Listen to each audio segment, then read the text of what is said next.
Good day and welcome back to Iran Daily Newsfeed. By quoting Al-Arabiya, Israeli media says Syrian President Bashar al-Assad had expelled Mustafa Javad Ghaffari, a commander of IRGC-Quds force in Syria. The butcher of Hama ousted IRGC's overseas branch commander for inciting war, smuggling, and violating Syrian sovereignty. Syrians, including dissidents, says Tehran troops and forces are abusing Syria's natural and economic resources to their advantage and attempting tax evasion from the Syrian government. An informed source of the Syrian government says Assad's decision has blown to the doctrine of the dead-IRGC-terrorist Qassem Soleimani and, of course, the father of all terrorists, Ali Khamenei, whose goal was Tehran's domination of the strategic region between Iran and Lebanon. The Israeli cyber unit, part of the State Prosecution Office, led the removal of a website belonging to the Black Shadow Tehran-affiliated hacking website after it targeted several Israeli websites, Wallah reported on Thursday.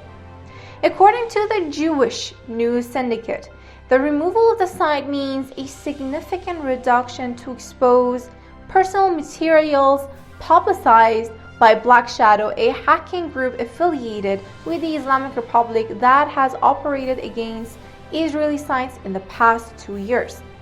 One of the recent targets of Black Shadow was the LGBTQ dating site, Atraf, which has been subjected to a ransom demand, with attackers leaking names of users from the application. In the past, the group also attacked Israeli insurance company Shirbit. Forces from the United Arab Emirates, Bahrain, Israel, and the United States Naval Forces Central Command reportedly began multilateral maritime security operations exercise in the Red Sea on Wednesday.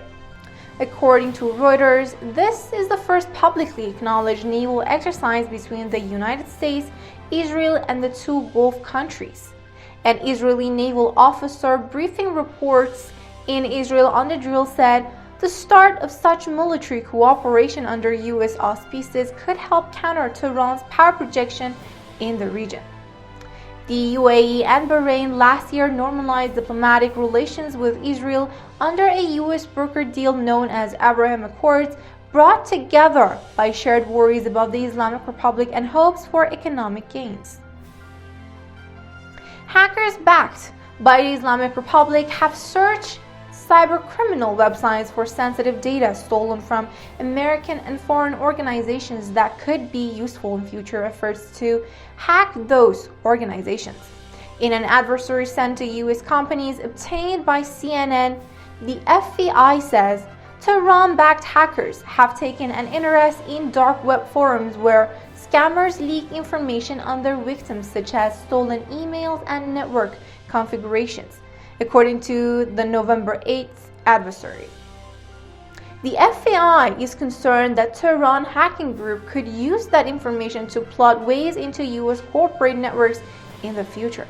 The FBI warning underscores how various computer operatives, some motivated by espionage or other government requirements, others by profit, can exploit the cyber criminal underworld for their purposes. While the Biden administration wages a crackdown against ransomware, some criminal groups continue to publish data about their victims to pressure them into paying money to unblock their computers.